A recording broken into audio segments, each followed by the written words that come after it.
এই যে গণ অভ্যুত্থানের আকাঙ্ক্ষা, সেই আকাঙ্ক্ষা বাস্তবায়নে আমাদের সেই দৃঢ়তা আছে, থাকবে। এই গণ অভ্যুত্থানের আকাঙ্ক্ষা অনুযায়ী সরকার চলছে।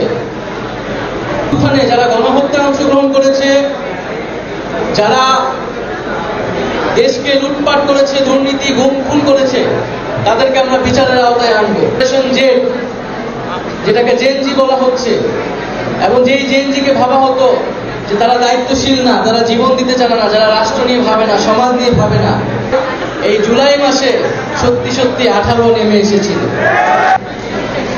যারা শুধু ইন্টারনেট চালায় আর ফেসবুক চালায়, সেই জেনজি কিন্তু পুরো পৃথিবীতে প্রমাণ করে দিয়েছে যে তারা রক্ত দিতে জানে, জীবন দিতে জানে, স্বাধীনতা নতুন করে আনতে জানে। এবং একটা কথা, যেটা স্বাধীনতা অর্জনের চেয়ে স্বাধীনতা রক্ষা করা কঠিন, এবং এই কঠিন কাজটি কিন্তু এখন আমাদেরকে করে যেতে হবে। এই বিপ্লবের সুফল যাতে বাংলাদেশের প্রতিটি মানুষ পায়, সেইটা নিশ্চিত করাই আমাদের দায়িত্ব। এবং আমরা আশা করি যে আমরা যে প্রত্যাশা নিয়ে আন্দোলন করেছি, রক্ত দিয়েছি, সে প্রত্যাশা আমাদের পূরণ হবে এবং আমরা বাংলাদেশকে নতুনভাবে গঠন করতে পারব। আমরা এই কলেজে শিখেছিলাম একটি কবিতা, 18 বছর বয়স। আমরা পড়েছিলাম যে কবির প্রত্যাশা ছিল যে এদেশের বুকে 18 আসুক নেমে, এবং বাংলাদেশে এই জুলাই মাসে সত্যি সত্যি 18 নেমে এসেছিল। ফলে কবি যেটা বলেছিলেন যে বয়স জানে রক্তদানের পুণ্য, আমরা কিন্তু সেই রক্ত দিয়েছি, আত্মত্যাগ করেছি। সবিকানরা সেই রক্ত দিয়েছে, আত্মত্যাগ করেছে।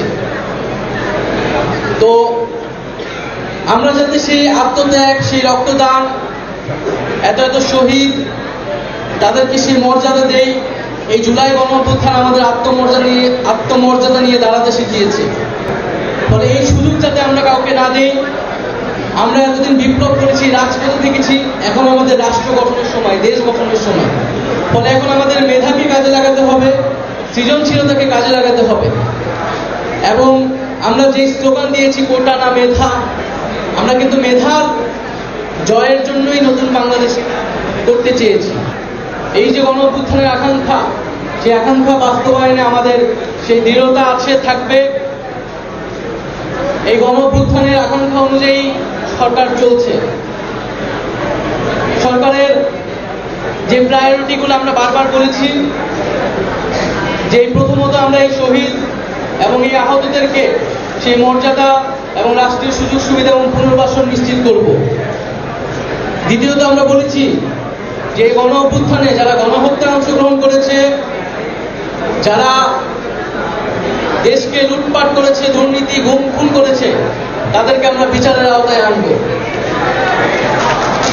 এবং তৃতীয়ত আমরা বলেছি যে আমার দেশকে যারা এতদিন ধ্বংস করেছে, প্রত্যেকটা প্রতিষ্ঠান ধ্বংস করেছে। আমাদের একজন গুরুত্বপূর্ণ বিজ্ঞানী বললেন যে শিক্ষা খাতের কথা। আমরা দেখেছি যে কিভাবে শিক্ষা সেক্টরকে ধ্বংস করা হয়েছে, সেটা রাজনীতিকরণ করা হয়েছে। একটা প্রাথমিক শিক্ষা প্রতিষ্ঠানকেও পর্যন্ত সেখানে রাজনীতিকরণ করা হয়েছে।